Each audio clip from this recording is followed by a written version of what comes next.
Hello everyone, welcome to DC teachers academy. आज हम इस वीडियो में डिस्कस करेंगे सर्ट्स एंड इंडिसेस के बारे में, मतलब करनी और घातांक के बारे में। तो सबसे पहले हम समझ लेते हैं कि घातांक क्या होता है। घातांक क्या होता है, ठीक है। आप सभी ने सुना होगा घातांक या घात आपने सुनी होगी, घात। जैसे फॉर एग्जाम्पल मैंने यहाँ लिखा 12 की घात 5। तो यहाँ पर जो नीचे वाला नंबर होता है उसको हम कहते हैं आधार, और ऊपर वाला नंबर जो होता है उसको हम कहते हैं घात, या हम इसको घातांक भी कह सकते हैं, ठीक है। घात या घातांक भी कह सकते हैं ऊपर वाले नंबर को। तो यहाँ पर घातांक क्या हो गया, 5 हो गया। घातांक का मतलब क्या है, किसी संख्या को उसी से जितनी बार गुणा की जाए वही क्या कहलाता है, घातांक कहलाता है। जैसे मैंने यहाँ लिखा 12 गुणा 12 गुणा 12 गुणा 12। अब यहाँ पे 12 को 12 से, मतलब 12 को उसी संख्या से कितनी बार गुणा की जा रही है, तो आप कहोगे सर 4 बार गुणा की जा रही है, तो यही हमारा हो जाएगा घातांक। इतनी बात तो आप समझ गए होंगे। या हम इसको इस तरीके से भी लिख सकते थे, 12 की घात 4। तो 12 क्या था, यहाँ पे आधार था, 4 यहाँ पे क्या था, घात थी या घातांक था। इतनी बात आप यहाँ पे समझ गए होगे। चलिए, घातांक आप समझ गए। अब हम आते हैं करनी क्या होता है। करनी के बारे में बात करेंगे, करनी क्या होती है। देखो, करनी के बारे में बात करें, करनी को हम इंग्लिश में कहते हैं सर्ट्स। क्या कहते हैं, सर्ट्स कहते हैं, इंग्लिश में इसको सर्ट्स कहते हैं। करनी क्या है, करनी का मतलब यह है कि किसी संख्या का कोई मूल ज्ञात करने के लिए जो संकेत होता है उसे हम क्या कहते हैं, करनी कहते हैं। जैसे ये क्या है, हमारी एक करनी होती है, इसको हम क्या कहते हैं, जो संकेत आपको दिख रहा है ना इस तरीके का, इसको हम कहते हैं करनी। क्या कहते हैं इसको, हम करनी कहते हैं या सर्ट्स कहते हैं। यदि करनी में कोई संख्या लिखी जाती है तो उसका अर्थ ये होता है कि संख्या का मूल ज्ञात करना। अब संख्या के जो है कई सारे मूल ज्ञात कर सकते हैं, जैसे वर्गमूल, घनमूल, चतुर्थमूल, पंचमूल, षष्ठमूल, इस तरीके से कई सारे हम जो है इसके मूल ज्ञात कर सकते हैं। तो ये हमारी सिर्फ और सिर्फ ये हमारी करनी हुई। और करनी, इस तरीके का संकेत जो होता है वो करनी होती है, और करनी का प्रयोग किया जाता है किसी भी संख्या का मूल ज्ञात करने के लिए। इसके कई सारे रूप होते हैं। जैसे मान लीजिए कि हमने यहाँ पर कुछ नहीं लिखा, यहाँ पर कुछ नहीं लिखा, तो इसका मतलब ये होता है कि यहाँ पर 2 लिखा होता है। अगर कुछ नहीं लिखा है फॉर एग्जाम्पल, तो हमारा मतलब यह है कि यहाँ पर क्या लिखा है, 2 लिखा है, ठीक है। तो हम किसी भी उस संख्या का वर्गमूल ज्ञात करेंगे। अगर यहाँ पर हमने लिख दिया 3, तो इसका मतलब है कि ये है घनमूल का चिन्ह। हम उस किसी भी संख्या का, जो भी संख्या इसके अंदर लिखी जाएगी उसका घनमूल ज्ञात करेंगे। अगर हमने यहाँ लिख दिया 4, तो इसका मतलब ये होता है कि हम उस संख्या का चतुर्थ मूल ज्ञात करेंगे। और इसी तरीके से अगर हमने इसके अंदर लिख दिया 5, तो इसका मतलब होगा हम उस संख्या का पंचमूल ज्ञात करेंगे। कुछ नहीं लिखा होता है तो वर्गमूल ज्ञात करते हैं। इतनी बात समझ में आ गई। तो करने के कई सारे रूप हो सकते हैं। अगर हमने यहाँ पर लिख दिया n, तो उस संख्या का हम nth मूल ज्ञात करेंगे। समझ में आ गई ना मेरी बात को। चलो ठीक है, अब आगे बढ़ते हैं। करनी भी आपको समझ में आ गई। करनी क्या है, एक तरीके से संकेत होता है जो किसी भी संख्या का मूल ज्ञात करने के लिए प्रयोग में लाई जाती है। मूल कुछ भी हो सकता है, वर्गमूल हो सकता है, घनमूल हो सकता है, एनीथिंग हो सकती है, ठीक है। इतनी बात आप समझ गए। अब देखो, करनी भी जो होती है ना वो 2 प्रकार की होती है। करनी जो होती है वो आपकी 2 प्रकार की होती है। कौन कौन से प्रकार होते हैं। पहला प्रकार है करनी का सजातीय करनी, सजातीय करनी। और दूसरा प्रकार होता है इसका विजातीय करनी, ठीक है।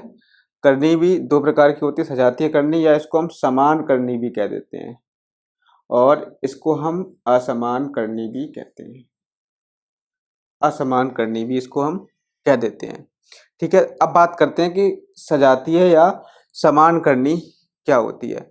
समान करनी का मतलब क्या होता है, जब करनी की घात और करणीगत संख्या दोनों समान हो तो उसको हम सजातीय करनी कहते हैं या समान करनी कहते हैं। जैसे यहाँ पर मैंने लिखा 5, यहाँ पर मैंने लिखा 2√5। थोड़ा सा छोटा करके लिखता हूँ जिससे कि और भी आ जाए। यहाँ लिखा मैंने 5, यहाँ लिखा मैंने 2√5, यहाँ लिखा मैंने 4√5, यहाँ लिखा मैंने 6√5। अब यहाँ पे देखो, यहाँ पर सबसे सजातीय करने के लिए क्या होना चाहिए कि अंदर देखो यहाँ पर भी 5 है, यहाँ पर भी 5 है, यहाँ पर भी 5 है और यहाँ पर भी 5 है। ठीक है, पहली कंडीशन तो ये है। दूसरी कंडीशन ये होनी चाहिए कि इसकी जो उसका जो मूल होना चाहिए, देखो यहाँ पर कुछ नहीं है ना, यहाँ पर भी देखो कुछ नहीं है, यहाँ पर भी देखो कुछ नहीं है और यहाँ पर भी देखो कुछ नहीं है। ठीक है, ये दो जो लिखा है ना, दो बाहर लिखा है, अंदर नहीं लिखा है।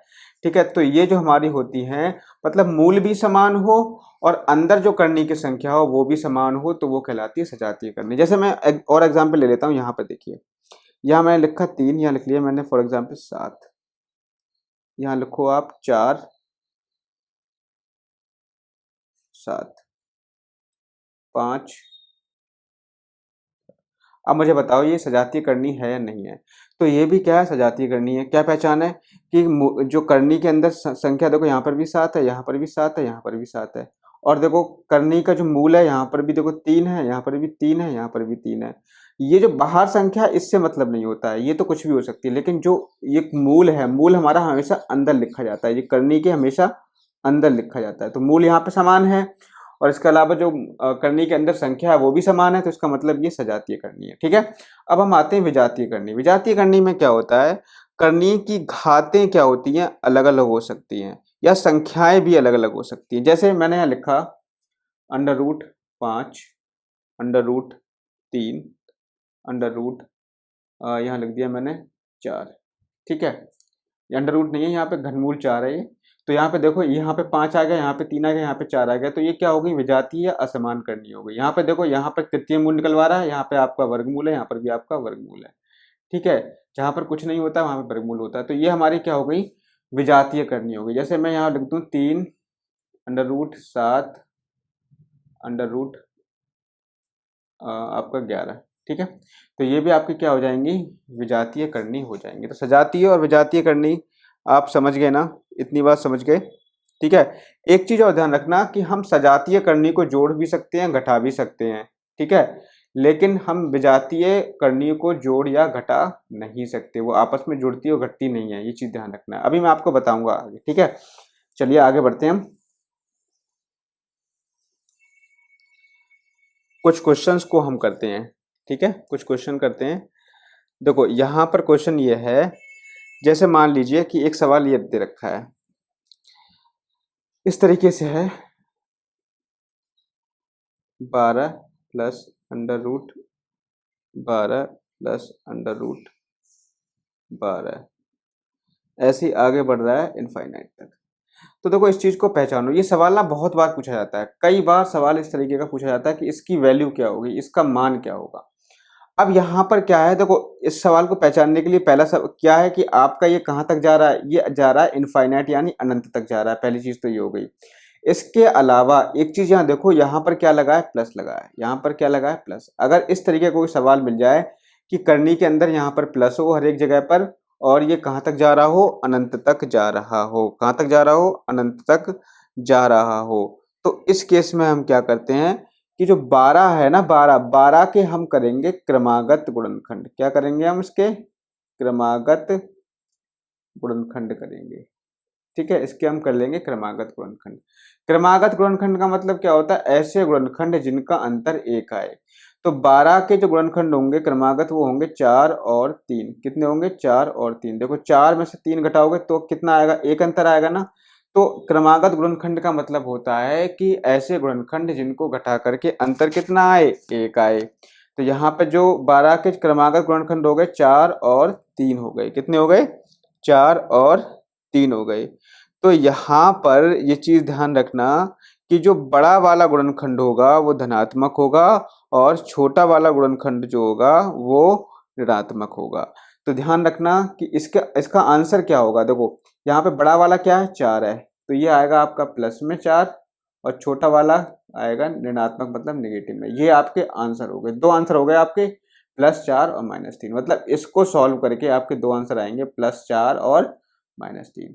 कौन सा प्लस होगा, जो बड़ा वाला गुणनखंड होगा वो प्लस होगा, छोटा वाला गुणनखंड जो होगा वो माइनस में होगा। यही आपका आंसर हो जाएगा। ठीक है, इसी तरीके का एक सवाल और कर लेते हैं।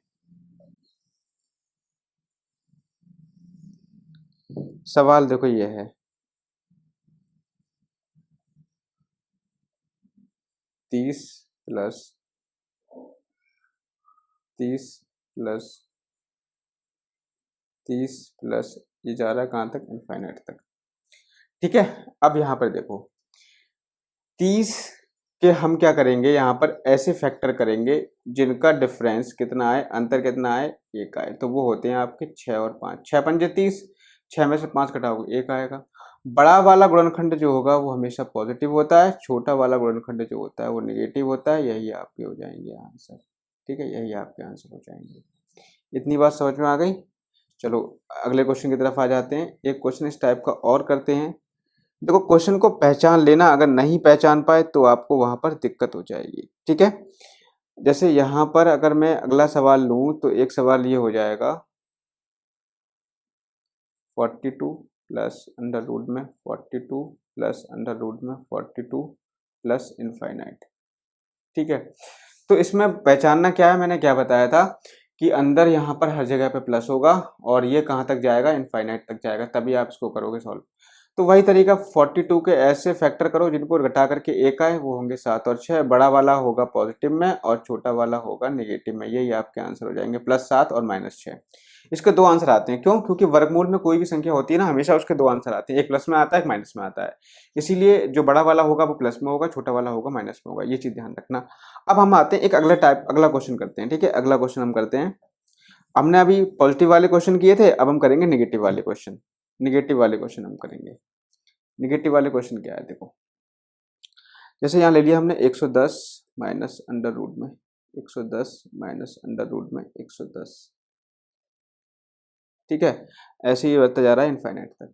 ऐसे ही कहाँ तक बढ़ गया, इनफाइनाइट यानी अनंत तक बढ़ गया। अब यहाँ पर आपने देखा कि यहाँ पर अभी पिछले सवाल में यहाँ पे प्लस था, लेकिन यहाँ पे माइनस है, यहाँ पर माइनस आ रहा है, और ये भी कहाँ तक जा रहा है, इनफाइनाइट तक जा रहा है।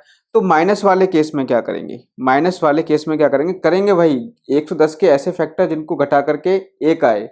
तो 11 और 10, 11 धाई 110 होते हैं, तो 11 10 को घटाओगे एक ही बचेगा। अब यहाँ पर क्या होगा, यहाँ पर उल्टा होगा। जब यहाँ पे पॉजिटिव होता था तो हम बड़ा वाला लेते थे पॉजिटिव और छोटा वाला लेते थे निगेटिव, लेकिन यहाँ पर क्या है, यहाँ पर निगेटिव है, मतलब यहाँ पर आपका माइनस है, इसीलिए बड़ा वाला होगा माइनस में और छोटा वाला होगा प्लस में। बस यही डिफरेंस है, बाकी आपका आंसर यही हो जाएगा। ठीक है, यही आपके आंसर हो जाएंगे। ये चीज आपको ध्यान रखनी है। समझ में आ गया? उल्टा होता है। देखो यहाँ पर अगर प्लस होता, यहाँ पर अगर प्लस होता तो ये वाला 11 लेते हम प्लस में, छोटा वाला लेते माइनस में। यहाँ पे माइनस होने की वजह से ध्यान रखना, बड़ा वाला हम लेंगे माइनस में, छोटा वाला लेंगे प्लस में। ये चीज ध्यान रखना। एक क्वेश्चन हम इस तरीके का और कर लेते हैं। क्वेश्चन ये है 56 माइनस में 56 माइनस 56 इनफाइनाइट। यहां पर देखो वही तरीका, यहाँ माइनस है तो करेंगे वही। ये चीज ध्यान रखना कि ये जाना चाहिए इनफाइनाइट तक, ये आपको ध्यान रखना है। 56 के ऐसे फैक्टर जिनका डिफरेंस कितना है, 1 आए, तो 8 7 56 होते हैं। बड़ा वाला होगा माइनस में, क्योंकि यहाँ माइनस है, तो ये -8 और ये हो जाएगा आपका +7। दो आंसर आपके आ गए, -8 +7, यही आपके आंसर हो जाएंगे। इतनी बात आपको समझ में आ गई। तो ये तो था टाइप ए। ठीक है, टाइप ए था। अब हम करेंगे टाइप बी के क्वेश्चन। ठीक है, टाइप बी के क्वेश्चन करेंगे। टाइप बी, टाइप बी में क्या है, देखो टाइप बी में अब क्या आएगा आपका, इस तरीके का क्वेश्चन होगा। देखो तो देखिए इस टाइप का सवाल है, इसको हम कैसे सॉल्व करेंगे। यहाँ पर देखो अगर 3 के आप फैक्टर करोगे तो कोई भी दो ऐसे फैक्टर नहीं आएंगे जिनको घटा करके आपका एक आ जाए। तो यहाँ पर प्रॉब्लम यही आ रही है कि 3 के ऐसे फैक्टर कभी नहीं हो पाएंगे जिनको घटा करके आपका एक आ जाए। अगर ऐसी कंडीशन बने तो हम क्या करेंगे, वहां पर एक फॉर्मूला यूज कर लेंगे। देखो अगर यहाँ पर मान लीजिए कि 56 होता, यहाँ पर अगर 56 होता तो आप क्या करते, 8 × 7 इसके फैक्टर कर लेते जिनको घटा करके आपका एक आता है। एक आता है तब हम क्या करते थे कि बड़ा वाला लेते थे पॉजिटिव और छोटा वाला लेते थे निगेटिव, तब तो हमारा सवाल आसानी से हो जाता था। लेकिन अब यहाँ पे 3 के ऐसे फैक्टर नहीं हो पाएंगे जिनको घटा करके आपका एक आ जाए। तब हम इस कंडीशन में क्या करेंगे, इस कंडीशन में फॉर्मूला यूज करेंगे ये वाला, अंडर रूट 4x + 1 ± 1/2, ये फॉर्मूला यूज करेंगे। ठीक है, इस फॉर्मूले को यूज करेंगे। यहाँ पर x क्या है, जो भी करनी के अंदर लिखा हो वो आपकी वैल्यू होती है। तो x की वैल्यू यहाँ 3 होगी, तो यहाँ लगा दो 4 इंटू 3 प्लस 1 प्लस माइनस 1/2। तो यहाँ पर आपका आ जाएगा अंडर रूट 4 3 12 और 1 13 प्लस माइनस 1/2। देखो एक बार हम लेंगे प्लस और एक बार लेंगे माइनस। एक बार प्लस लेंगे तो जब हम यहाँ पे प्लस लेंगे तो एक वैल्यू हमारी आ जाएगी यहाँ पर अंडर रूट 13 प्लस 1/2 और एक बार लेंगे माइनस तो आ जाएगी अंडर रूट 13 माइनस 1/2। दो वैल्यू आ गई, यही आपके हो जाएंगे आंसर, यही आपके आंसर हो जाएंगे। अगर आपका आंसर ये नहीं दिया हो सवाल में तो आपको क्या करना चाहिए, अंडर रूट 13 का वर्गमूल आपको पता होना चाहिए। आप निकाल भी सकते हो अंडर रूट 13 का वर्गमूल कितना आता है, 3.6 आता है। ठीक है, तो यहाँ पर अगर इसका वर्गमूल आ गया 3.6 तो इसको कैसे निकाल लोगे, मैं यहाँ पे कर दे रहा हूँ 3.6 प्लस 1/2, यहाँ पे आ जाएगा ये 4.6/2, तो यहाँ से आ जाएगा 2.3। एक वैल्यू तो आ गई 2.3 और आपकी 3.6 माइनस 1/2 तो 2.6 अपॉन यहाँ पे आ जाएगा 2 और यहाँ से अगर निकालोगे तो एक वैल्यू इसकी आ जाएगी 1.3। कितनी आ जाएगी यहाँ पर 1.3 आ जाएगी। तो एक वैल्यू ये आएगी निगेटिव में, एक वैल्यू आएगी आपकी पॉजिटिव में, ये चीज़ आपको ध्यान रखनी है। तो ये वाली वैल्यू ले लोगे आप निगेटिव में, ये किस में ले लोगे निगेटिव में, ये आपकी आ जाएगी पॉजिटिव में। ठीक है, तो ध्यान रखना यहाँ पर प्लस होता है तो मैंने क्या बताया कि बड़ी वाली वैल्यू आती है प्लस में, छोटी वाली वैल्यू आती है किस में निगेटिव में, ये चीज़ आपको ध्यान रखनी है। समझ गए? तो इसके दो आंसर होंगे 2.3 प्लस का और या फिर कह सकते हो माइनस का 1.3, दो आंसर इसके हो जाएंगे। आगे बढ़ते हैं, अगले क्वेश्चन की तरफ आते हैं।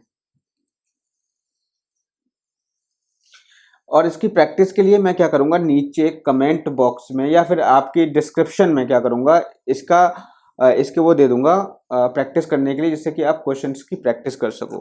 ठीक है, चलो यहाँ पर अब मैं अगले क्वेश्चन करता हूँ। अगला क्वेश्चन इसी टाइप का है, ये और कर लेते हैं। अंडर रूट 5 से लेकर के इनफाइनाइट तक। ठीक है, क्या फॉर्मूला लगेगा, 4x प्लस 1 अंडर रूट का प्लस 1/2, ये फॉर्मूला लगेगा यहाँ पे। और यहाँ पे under root 4 into 5 plus 1 plus 1/2, 4 पंजे 20 और 1 21, अंडर रूट 21 प्लस माइनस 1/2। और अगर अंडर रूट 21 का आप वर्गमूल निकालोगे तो आता है 4.58 प्लस 1/2, ये तो एक बार पॉजिटिव में आ जाएगा और 4.58 माइनस 1/2। ठीक है, तो यहाँ से निकालोगे तो ये हो जाएगा 5.58। ठीक, 5.58 को 2 से डिवाइड करोगे तो आएगा 2.79 और ये हो जाएगा 3.58 को 2 से डिवाइड करोगे तो ये आपका आ जाएगा 1.79। देखो बड़ी वाली वैल्यू होगी किसमें, प्लस में, तो प्लस 2.79, छोटी वाली वैल्यू होगी निगेटिव में तो माइनस का 1.79, यही आपके आंसर हो जाएंगे। ठीक है, समझ में आ गया ना क्या करना है? चलो ठीक है, आगे बढ़ते हैं। यहाँ पर अभी था, यहाँ पर आपने देखा अभी प्लस था, यहाँ पर क्या था आपने प्लस देखा था। अगर मैं यहाँ कर दूं 5 माइनस ऐसे कर दूं इनफाइनाइट तक, तब कौन सा फॉर्मूला होगा, तब भी आपका यही फॉर्मूला यूज होगा, तब भी आपका बिल्कुल यही फॉर्मूला यूज होगा। ठीक है, तब भी आपका यहाँ पर यही फॉर्मूला यूज होगा।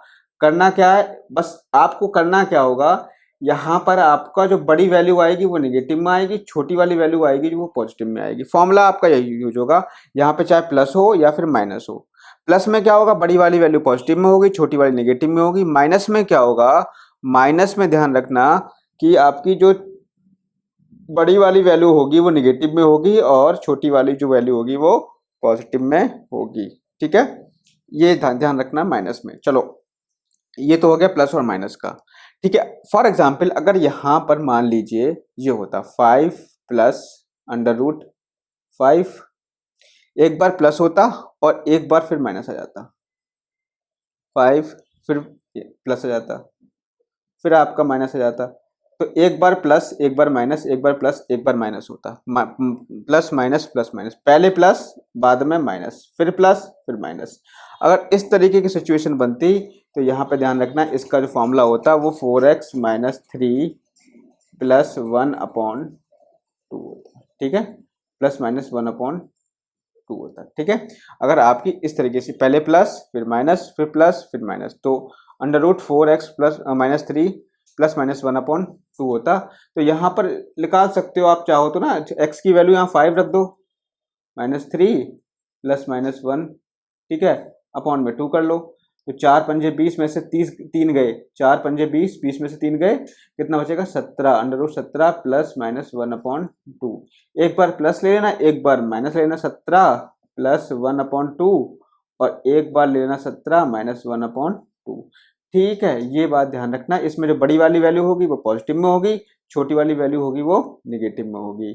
ठीक है, ये चीज ध्यान रखना है। अगर यहाँ पर पहले प्लस है तो बड़ी वाली वैल्यू पॉजिटिव में, छोटी वाली वैल्यू निगेटिव में।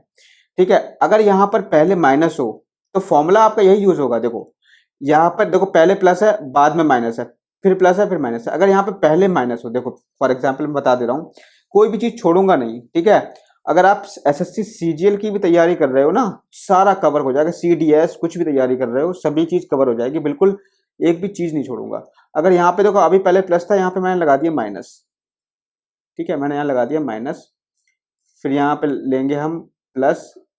ठीक है, फिर यहाँ पे हमने लगा दिया माइनस। तो पहले माइनस है, फिर प्लस है, फिर माइनस है। ठीक है, फिर यहाँ पे लगाएंगे हम प्लस। तो देखो पहले हमने क्या लिया, माइनस लिया। हमने पिछले वाले उसमें क्या लिया था क्वेश्चन में, यहाँ पे प्लस था पहले, फिर माइनस था। यहाँ पर पहले माइनस है, फिर प्लस है। तो पिछले वाले में हमने देखा था कि पहले अगर प्लस है, बाद में माइनस है, तो जो बड़ा वाला होगा वो प्लस में होगा, छोटा वाली वैल्यू जो आएगी वो माइनस में आएगी। फॉर्मूला आपका वही लगेगा, √4x - 3 प्लस माइनस 1/2। ठीक है, इससे जो बड़ी वाली वैल्यू आएगी वो आपकी, अब क्योंकि पहले निगेटिव है इसीलिए बड़ी वाली जो वैल्यू होगी वो आपकी आ जाएगी निगेटिव में, और छोटी वाली जो वैल्यू होगी वो आपकी आ जाएगी पॉजिटिव में। ये चीज ध्यान रखना, कुछ भी नहीं छोड़ा। ठीक है, अब आते हैं हम टाइप सी पे। ठीक है, टाइप सी पर आते हैं, अब हम टाइप सी पर आएंगे। ठीक है, चलो आगे बढ़ते हैं। टाइप सी क्या है? टाइप सी करते हैं, टाइप सी में किस प्रकार के क्वेश्चन होंगे। टाइप सी क्या है? देखो टाइप सी में आपके जो क्वेश्चंस आने वाले हैं वो इस टाइप के हैं, √5, √5, √5, √5, ये जा रहा है कहां तक, इनफाइनाइट तक। यहां पर अभी तक आपने जो क्वेश्चंस किए, यहां पर या तो प्लस होता था या माइनस होता था, लेकिन अब यहाँ पे क्या है, मल्टीप्लिकेशन है। कुछ नहीं है यहाँ पे, क्या है, जहाँ पे कुछ नहीं होता वहाँ पे मल्टीप्लिकेशन होती है। अगर मल्टीप्लिकेशन हो, देखो सवाल को पहचानना है हमें, अगर मल्टीप्लिकेशन हो और कहाँ तक जा रहा हो, इनफाइनाइट तक जा रहा हो, तो उसका आंसर कुछ नहीं होता है। क्या करोगे, डायरेक्टली इसका आंसर लिख दोगे 5। जो भी आपका करने के अंदर होगा वही आपका आंसर हो जाएगा। जैसे हम एक सवाल और ले लेते हैं इसका, जैसे यहाँ लिखा फॉर एग्जाम्पल, मान लो 11 √11 √11 ये लिखा हुआ है। ठीक है, ये जा रहा है कहाँ तक, इनफाइनाइट तक। तो यहाँ पर अगर प्लस माइनस नहीं है, मल्टीप्लिकेशन है और इनफाइनाइट तक जा रहा है, तो आपका आंसर 11 ही हो जाता है। जो करनी में लिखा होता है वही आपका आंसर हो जाता है। तो ये तो आई थिंक अब आप कर लोगे, आपको कोई भी प्रॉब्लम नहीं होनी चाहिए। ये था आपका टाइप सी। अब आपका करेंगे हम टाइप डी। ठीक है, टाइप डी हम करेंगे अब। टाइप डी, टाइप डी क्या होता है? देखो टाइप डी को हम कैसे करेंगे, हमें क्या करना है, देखो जैसे फॉर एग्जांपल यहाँ पे मैं एक सवाल ले रहा हूँ। सवाल मेरा है √5, ये मेरा सवाल है। ठीक है, ये सवाल मेरा है। अब ये देखो यहाँ पर पिछले सवाल में और इस सवाल में क्या डिफरेंस है। पिछले सवाल में ये था कि वो जो जा रहा था इनफाइनाइट तक जा रहा था। अगर ये सवाल ऐसा होता डायरेक्टली आंसर कर देते हम 5, क्योंकि ये कहाँ तक जा रहा है, इनफाइनाइट तक जा रहा है। लेकिन इस सवाल में ये इनफाइनाइट तक नहीं जाएगा, अनंत तक नहीं जा रहा है। देखो जो इस टाइप का सवाल है वो, उसके लिए फॉर्मूला क्या है, फॉर्मूला ये है। देखो जो भी करनी के अंदर संख्या लिखी हो वो यहाँ लिखेंगे, 5 की पावर लगाएंगे हम 2 की पावर n - 1/2 की पावर n, ये लगाएंगे फॉर्मूला। n यहाँ पे क्या है, n आपका है कि ये जो संख्या है कितनी बार आई है, या करनी आपकी कितनी बार आई है, करनी की संख्या, करनी की संख्या मतलब आपकी जो करनी है ये कितनी बार आई है, 1 बार, 2 बार, 3 बार, या हम ये भी संख्या भी काउंट कर लेंगे तब भी हमारा काम चल जाएगा। तो यहाँ पर आप देखो 5 की पावर 2 की पावर कितनी है, कितनी आएगी, n की वैल्यू 3 होगी, तो 2 की पावर 3 -1/2 की पावर 3। इसको सॉल्व करोगे तो 5 की पावर 2 की पावर 3 का मतलब क्या होता है, 8। कितना होता है, 8। यहाँ पे कर दे रहा हूँ मैं, इसको यहाँ सॉल्व कर दे रहा हूँ, इसको यहाँ पे ले आओ। 5 की पावर 2 की पावर 3 का मतलब क्या होता है, 8, -1/8। तो यहाँ पे आ जाएगा आंसर आपका 5 की पावर 8 में से 1 गए 7/8। ये आपका आंसर आ जाएगा। कितना आंसर आ जाएगा? 5 की पावर 7/8 यहाँ पर आपका आंसर आ जाएगा। ठीक है, इतनी बात आपको क्लियर हो गई होगी। आगे बढ़ें फिर हम। चलिए एक सवाल हम और करते हैं इसी टाइप का। एक सवाल ये है, अंडर रूट में आपका यहाँ ले लो 7 ले लो, 7 7 7। अब इसको आप कैसे सॉल्व करोगे? इसको आप कैसे सॉल्व करोगे? देखो यहाँ पर आप फॉर्मूला क्या लगाओगे? 7 की पावर 2 की पावर n माइनस 1 अपॉन 2 की पावर n। ये फॉर्मूला आप यहाँ पे लगाओगे। जो भी अंदर होता है ना, जो भी इसके अंदर होता है उसको हम नीचे लिखते हैं, वो हमारा आधार बनता है। अब 7 की पावर 2 की पावर n, n साथ कितनी बार आया? 1 2 3 4, तो 2 की पावर 4 माइनस 1 अपॉन 2 की पावर 4 बराबर 7। 2 की पावर 4 कितनी होती है? 16 माइनस 1 अपॉन 16। कुछ नहीं करना है, 7 की पावर 16 में से एक घटाओगे 15/16, यही आपका आंसर हो जाएगा। अब इसको करने का मैं आपको शॉर्टकट तरीका बता दूं। शॉर्टकट तरीका बता रहा हूँ, ये तो आपका हो गया बड़ा तरीका। शॉर्टकट तरीका ये है कि आप देखो 7 है यहाँ पे, 7 है, ठीक है, यहाँ 7 आएगा नीचे। पावर कितनी आएगी? देखो पावर आएगी यहाँ पे 1 2 3 4, 4 बार आया ना, 2 की पावर 4। 2 की पावर 4 का मतलब होता है 16। कितना होता है? 16। तो आप क्या करोगे? ऊपर 16 से एक कम लिखोगे, 15 लिखोगे, नीचे आप 16 लिख दोगे, यही आपका आंसर हो जाएगा। देखो मैं आपको करके दिखा दे रहा हूँ शुरू से। एक सवाल और लेता हूँ, बड़ा सवाल लेता हूँ।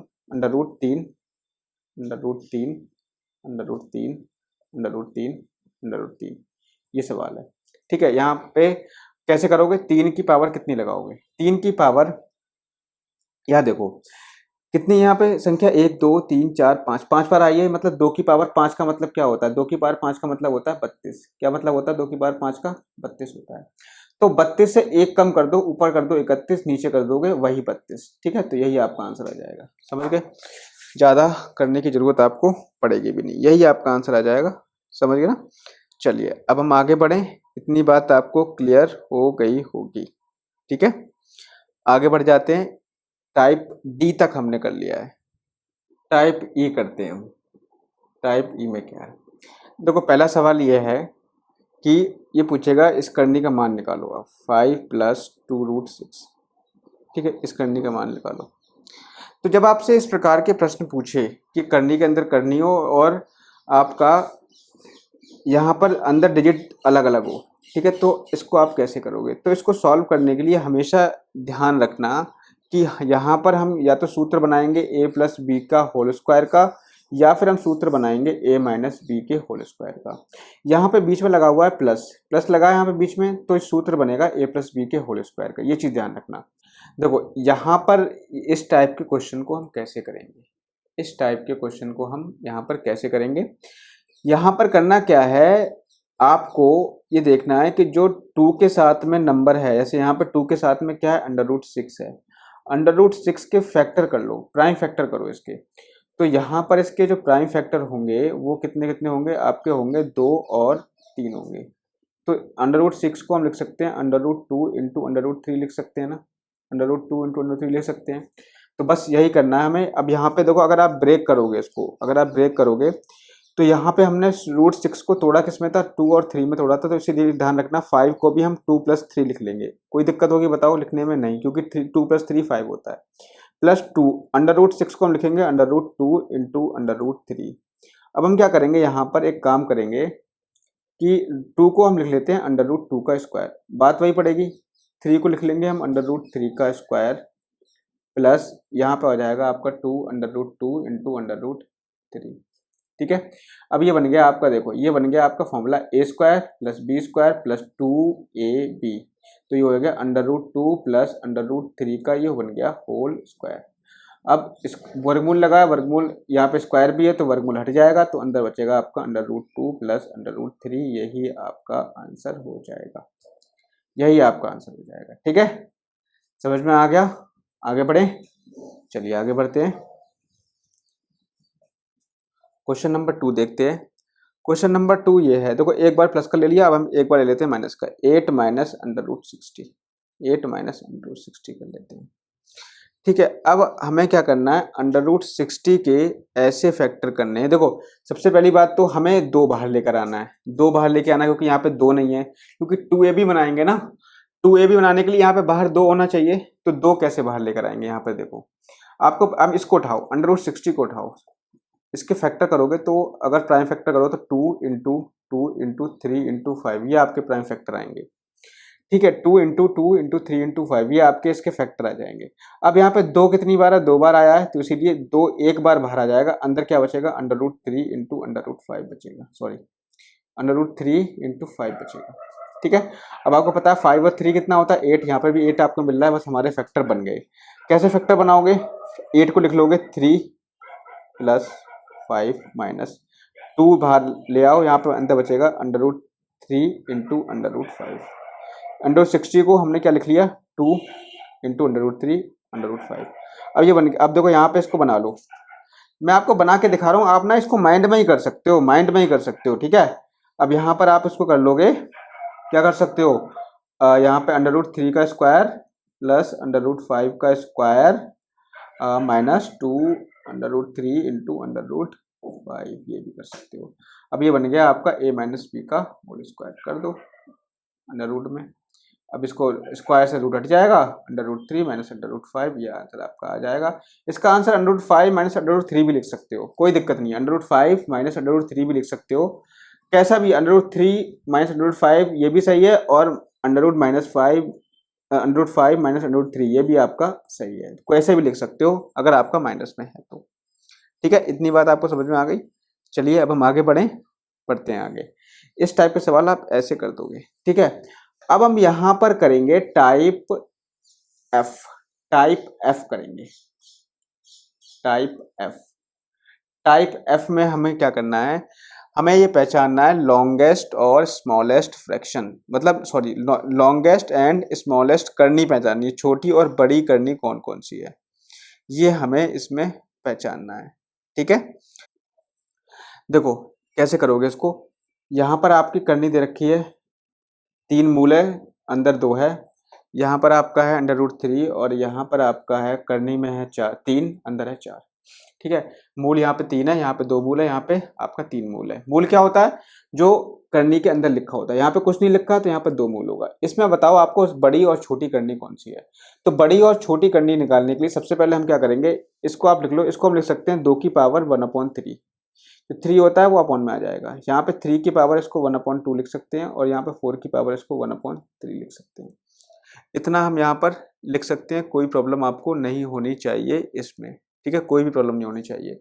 अब हम क्या करेंगे, देखो यहाँ पे जो भी है ना 3, 2 और 3, यहाँ पे जो भी घात होती है उसका हम निकालते हैं एलसीएम। तो 3, 2, 3 का अगर एलसीएम निकालोगे, इनका एलसीएम निकालोगे तो कितना आएगा, 6 एलसीएम आएगा, 6 एलसीएम इनका आ जाएगा। अब हमें क्या करना है, अब हम क्या करेंगे, मैं आपको सिंपल तरीका बता रहा हूँ करने का। 3 से 6 को भाग दे दो, 3 से 6 को भाग दे दो, कितना आएगा, 2 आएगा, तो यहाँ लगा दोगे 2 की घात 2, बस समझो अब मेरी बात को। फिर 2 से 6 को भाग दे दो, कितना आएगा, 3 आएगा, तो 3 की घात 3 कर दो। 3 से 6 को भाग दो, 2 आएगा, तो 4 की घात 2 कर दो। बस अब इसमें देख लो, ये आएगा आपका 4, 2 दूनी 4, ये आएगा आपका 27 और ये आपका आएगा 16। अब बताओ इसमें सबसे बड़ा कौन सा है, 27 बड़ा है तो इसका मतलब ये सबसे बड़ी होगी। सबसे छोटा कौन सा है, 4 सबसे छोटा है, तो इसका मतलब ये होगा ये सबसे छोटी होगी। समझ गए या नहीं समझे हैं, नहीं समझे हैं तो कोई बात नहीं है, अभी हम एक सवाल और करेंगे जिससे कि आपको और क्लियर हो जाएगा। चलिए करते हैं। देखो यहाँ हमने लिखा √5 में बाहर करनी है 3, √4 है और यहाँ पर है आपका 6। तो वही तरीका हम क्या करेंगे, यहाँ पर सबसे पहले यहाँ 3 लिखा है, यहाँ पे आपका 2 लिखा है, यहाँ पे 3 लिखा होता है, तो वही 3, 2, 3 का हम क्या ले लेंगे, 3, 2, 3 का एलसीएम लेंगे तो आपका आएगा 6। क्या करेंगे, 3 से 6 को भाग देंगे, कितना आएगा, 2 आएगा, तो यहाँ लगा देंगे 5 की घात 2। 2 से 6 को भाग देंगे, कितना आएगा, 3 आएगा, तो 4 की घात 3 लगा देंगे। 3 से 6 को भाग देंगे, 2 आएगा, तो 6 की घात 2 लगा देंगे। अब यहाँ पे हल कर लो, ये 5 25 हो जाएगा, 4 चौक 16 चौक 64 हो जाएगा, 6 छक हो जाएगा 36। सबसे बड़ा कौन सा है, सबसे बड़ा ये होगा। ठीक है, इसके बाद सबसे छोटा कौन सा होगा, 25 सबसे छोटा है, तो सबसे छोटा ये वाला होगा। समझ में आ गया। चलो एक सवाल हम और करते हैं, एक सवाल हम और करते हैं। यहाँ पे आपका है 4, यहाँ अंदर है 10, मतलब मूल आपका 4 है। यहाँ पर मूल आपका है 3, अंदर है करनी में 6, और यहाँ पर मूल आपका है 4, अंदर है करनी में 3। तो क्या करेंगे, जो भी मूल होंगे यहाँ पे 4, यहाँ पे 3 और यहाँ पे 4, इनका लासा निकाल लेंगे। लासा निकालोगे इनका तो आएगा 12। ये तो निकालना आपको आता होगा। क्या करोगे, 4 से 12 को भाग दोगे तो आपका आएगा 3, तो 10 की पावर लगा देंगे यहाँ पे 3। इतनी बात क्लियर है। अब देखो 3 से 12 को भाग दोगे कितना आएगा, 4, तो 6 की पावर कर देंगे 4।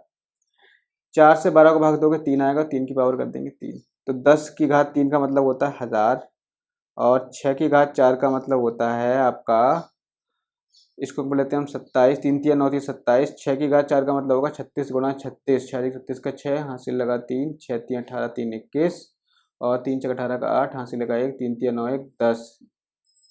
यहाँ पर आ जाएगा 1296। कितना आ जाएगा, 1296। अब बताओ सबसे बड़ा कौन सा है, यही सबसे बड़ा है, तो ये सबसे बड़ा होगा। सबसे छोटा कौन सा है, 27 सबसे छोटा है, तो ये सबसे छोटा होगा। ठीक है, ये चीज़ आपको ध्यान रखना है। इतनी बात तो आपको क्लियर हो गई होगी। ठीक है, आगे बढ़े अब हम। अब आपको छोटी बड़ी करनी अगर आपके पेपर में आती है तो आई होप कि अब आप पहचान लोगे, कोई भी दिक्कत आपको नहीं होगी।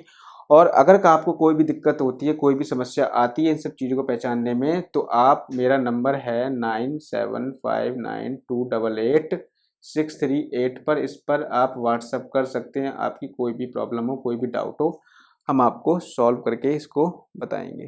ठीक है, तो बढ़े आगे। और आज के वीडियो में चलो इतना ही रखते हैं, अगले वीडियो में हम शुरुआत करेंगे। देखो एक क्वेश्चन इसका है, थोड़ा सा अलग क्वेश्चन है, वो मैं आपको करवा दे रहा हूँ, और आपके एग्जाम एसएससी में पूछा जा चुका है वो क्वेश्चन। क्वेश्चन आपका ये है, देखो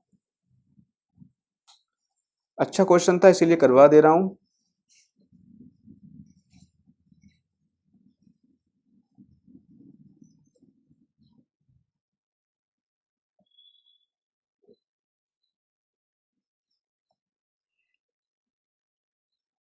इसकी वैल्यू क्या होगी, यहाँ पर इसकी वैल्यू क्या होगी, यही पूछा। चलो इसकी वैल्यू क्या होगी, ठीक है, मतलब यहाँ पर इसका मान क्या होगा, क्या इसका आंसर कितना आएगा। तो यहाँ पर हम क्या करेंगे, इसको x मान लेंगे। मान लीजिए कि इसके बराबर x है। अब आप देखो 2 से शुरू हो रहा है, x की वैल्यू कहाँ से शुरू हो रही है, 2 से शुरू हो रही है। 2 के बाद ये आ रहा है करनी में 3, फिर 4, ठीक है, फिर आपका 2 आ रहा है। तो 2 से शुरू हो रही है, तो हम यहाँ पे क्या करेंगे, इसको हम ऐसे रहने देंगे। और यहां से देखो ये वाली वैल्यू जो है, ये वाली वैल्यू जो है, इसको हम मान लेंगे x। क्यों, क्योंकि x की वैल्यू कितनी है, 2 से शुरू हो रही है, और ये भी आपका 2 से शुरू हो रहा है। देखो 2 करनी में 3 4, देखो 2 करनी में 3 4, इसको हमने बाहर ले लिया, इसको हम मान लेंगे x, और बराबर यहाँ पे आ जाएगा x। अब इसको स्क्वायर कर दो, स्क्वायर करोगे तो आ जाएगा यहाँ पर आपका 4x बराबर ये हो जाएगा x स्क्वायर, और ये नीचे आ जाएगा एक्स स्क्वायर अपॉन 2, इसको नीचे ले आए।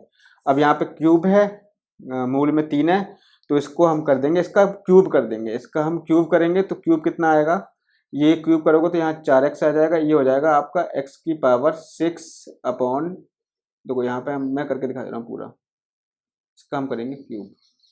तो 4x बराबर x की पावर ये हो जाएगा 6, और ये हो जाएगा 8, ठीक है, x की पावर 6 और ये 8 हो जाएगा। x से इसको काट दोगे तो यहाँ बचेगा x की पावर 5, तो x की पावर 5 बराबर 8 4 32, और यहाँ से x की वैल्यू निकालोगे तो यहाँ पर 5 आ जाएगा, और यहाँ से निकालोगे तो ये होता है 2 की पावर 5 होता है, 2 की पावर 5 होता है, तो यहाँ से आपकी वैल्यू आ जाएगी 2। ठीक है, तो आज की वीडियो में सिर्फ इतना ही रखते हैं, मिलेंगे हम नेक्स्ट वीडियो में एक नए टॉपिक के साथ। वीडियो अच्छा लगा हो तो लाइक और सब्सक्राइब जरूर कर देना। अगर आप एसएससी CGL या कोई भी एग्जाम UPSI UP लेखपाल की तैयारी कर रहे हैं तो बहुत ही इंपॉर्टेंट वीडियो है ये आपके लिए। अगर कोई भी डाउट आपको होता है तो मैंने नंबर आपको दे ही दिया है कि आप 9759288638 पर आप कांटेक्ट कर सकते हो। ठीक है, मिलेंगे नेक्स्ट वीडियो में। Thank you, have a nice day.